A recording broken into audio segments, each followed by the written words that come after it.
ये संसार हम पर कभी न कभी पत्थर बरसाता ही है। कभी हमें बुरा समझकर, कभी हमें असफल मानकर, कभी हमें बुद्धिहीन मानकर। कारण बहुत सारे हैं, किंतु इन पत्थरों से हमें चोट खानी है या नहीं, ये हमारे हाथ में है। या तो आप इन पत्थरों से चोट खाकर आंसुओं में डूबे रह सकते हैं, या यदि आप चाहें तो इन पत्थरों से सेतु बनाकर समस्या का सागर पार कर सकते हैं।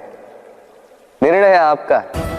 ये पत्थर प्रतीक है हमारी निंदा का, हमारी आलोचना का। जो इस आलोचना को नकारात्मक ले गया वो केवल कष्ट ही पाएगा, और जिसने इस आलोचना को विकास का आधार बना लिया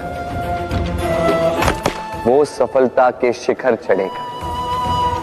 इसलिए स्मरण रखिएगा, आलोचना आपका शत्रु नहीं, आपका सबसे बड़ा मित्र है। राधे राधे। कभी कभी हम अपने माता पिता से कितने क्रोधित रहते हैं। सोचते हैं कि उनका ध्यान हमारी ओर है ही नहीं, सोचते हैं कि उनके लिए हमारा कोई अस्तित्व ही नहीं, उनसे रुष्ट हो जाते हैं।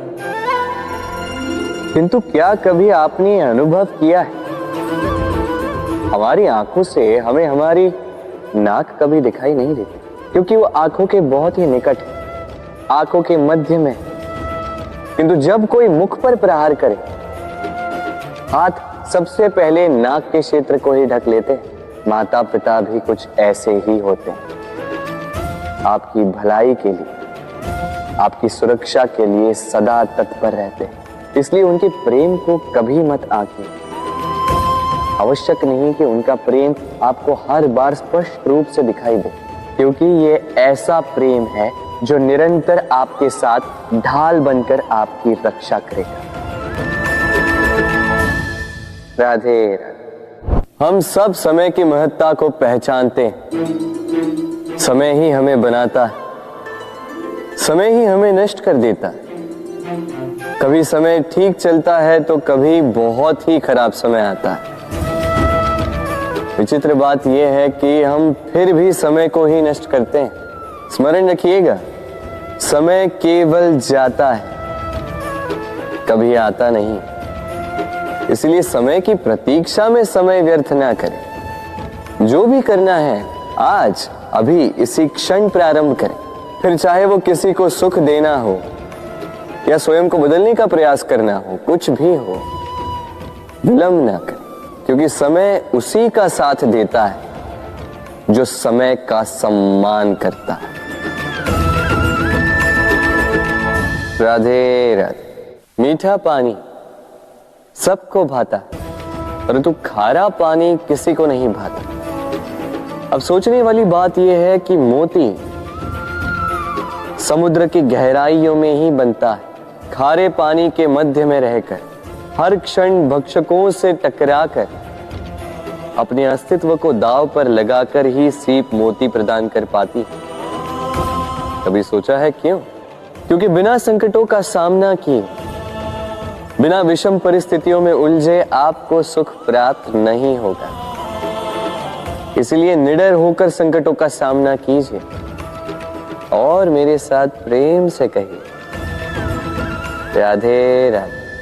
हम सब समय की महत्ता को पहचानते हैं। समय ही हमें बनाता है, समय ही हमें नष्ट कर देता है। कभी समय ठीक चलता है तो कभी बहुत ही खराब समय आता है। विचित्र बात यह है कि हम फिर भी समय को ही नष्ट करते हैं। स्मरण रखिएगा, समय केवल जाता है, कभी आता नहीं। इसलिए समय की प्रतीक्षा में समय व्यर्थ ना करें। जो भी करना है आज अभी इसी क्षण प्रारंभ करें। फिर चाहे वो किसी को सुख देना हो या स्वयं को बदलने का प्रयास करना हो, कुछ भी हो, विलंब ना करें, क्योंकि समय उसी का साथ देता है जो समय का सम्मान करता है। राधे राधे। कहते हैं सबकी सीमा होती है, कठिनाइयों की, पीड़ा की, संकट की, अंधकार की भी। यदि किसी की सीमा नहीं होती तो केवल कड़े परिश्रम की।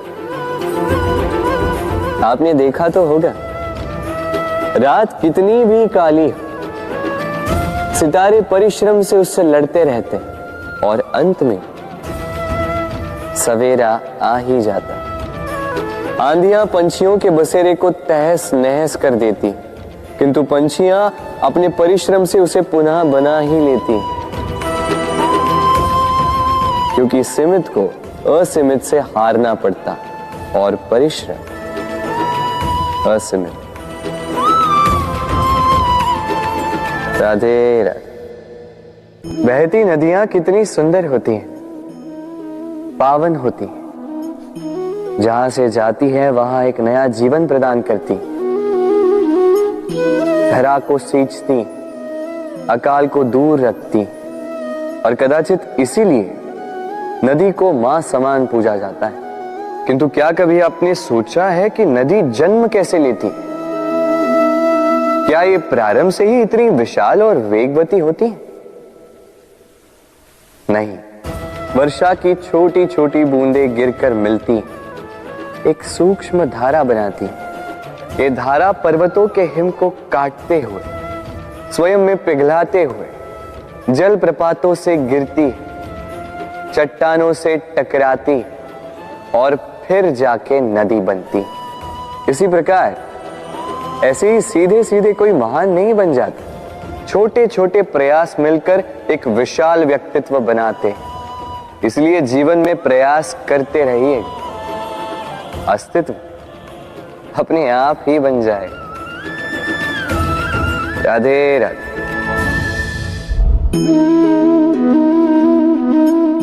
ये पुष्प देख रहे हैं आप? ये वही पुष्प है जिसका जीवन इस डाली पर आरंभ हुआ था। पहले कलिका बनकर फूटा, फिर धीरे धीरे मुख खोला, फिर अपने पंखुड़ियों का विस्तार किया, देखने वालों की आंखों में प्रशंसा देखी, मधु के लिए तितलियों को ललचाया और फिर डाली से टूटकर नीचे गिरा हुआ पाया। क्यों? नियति ने ऐसा क्यों किया? सोचिए।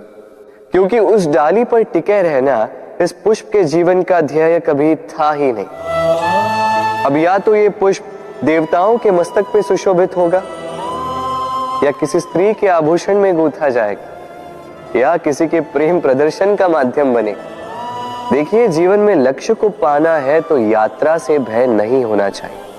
अपना अस्तित्व बनाना है तो उनकी छाव से दूर जाना ही पड़ेगा जिन्होंने आपको अस्तित्व में लाया। यही जीवन की निरंतरता है। राधे राधे।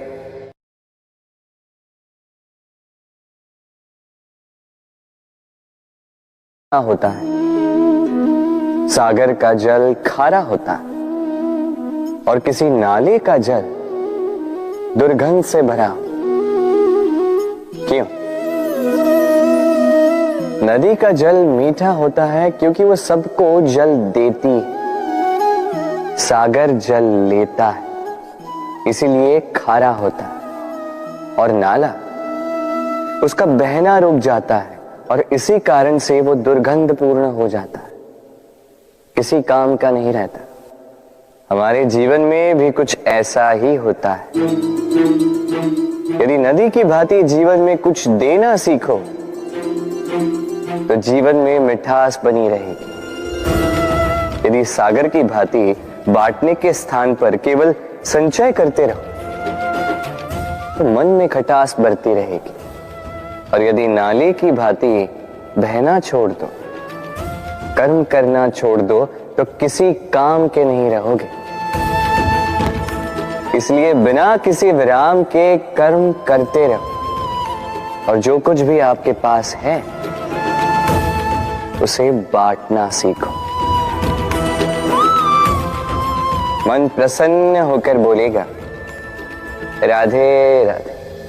मनुष्य में एक बड़ा ही विशेष गुण पाया जाता है, मूल्यांकन करना।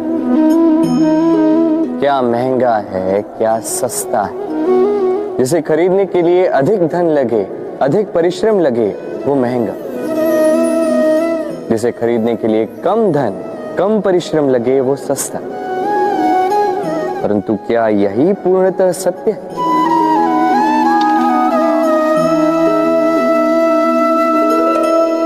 अब आपके सामने एक पात्र है जिसमें जल भरा है और एक सोने का सिक्का। बताइए इन दो वस्तुओं में अधिक महंगा क्या है? आप कहेंगे सीधी सी बात है, सोने का सिक्का ही अधिक महंगा होगा। इस सोने के सिक्के से आप ऐसे कई सारे जल के पात्र खरीद सकते हैं। चलिए उचित। अब सोचिए, यदि आप किसी मरुस्थल के बीचों बीच फंसे, प्यास से तड़प रहे, तब क्या महंगा होगा? तब तो आप इस एक घूंट जल के लिए अपनी जीवन भर की कमाई पाई पाई यूं ही गंवाने के लिए सज्ज हो जाएंगे। स्मरण रखिएगा, जीवन में महंगी या सस्ती वस्तु नहीं, परिस्थिति होती, और आवश्यकता पड़ने पर जो काम आए उससे अमूल्य इस संसार में और कुछ भी नहीं। राधे राधे। ये है सुई और ये है तलवार। अब आप बताइए, आपके दृष्टिकोण से इन दोनों वस्तुओं में से क्या अधिक शक्तिशाली और महत्वपूर्ण होगा? आप कहेंगे तलवार ही अधिक शक्तिशाली या महत्वपूर्ण है। चलिए मानते हैं तलवार अधिक भारी होती है। तलवार युद्ध में आपको विजय दिलाती है, शत्रु का विनाश करती है, किंतु तलवार से कभी आप आपके वस्त्र सी नहीं पाएंगे। यदि पांव में कांटा चुभ जाए तो उसे आप तलवार से नहीं निकाल सकते, आपको सुई का उपयोग करना ही होगा। अब बताइए, तलवार को पाने के पश्चात ऐसे इस प्रकार सुई को खो देना क्या उचित होगा?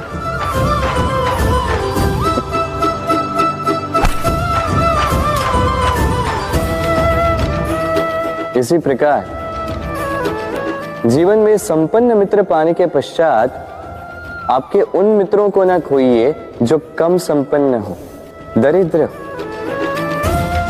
क्योंकि वो आपके साथ तब थे जब आप कुछ भी नहीं थे, और आवश्यकता पड़ने पर वही आपके काम आने वाले हैं, संपन्न मित्र नहीं। तो जिससे प्रीत की है उससे मीत निभाई, चित आनंद से जागे।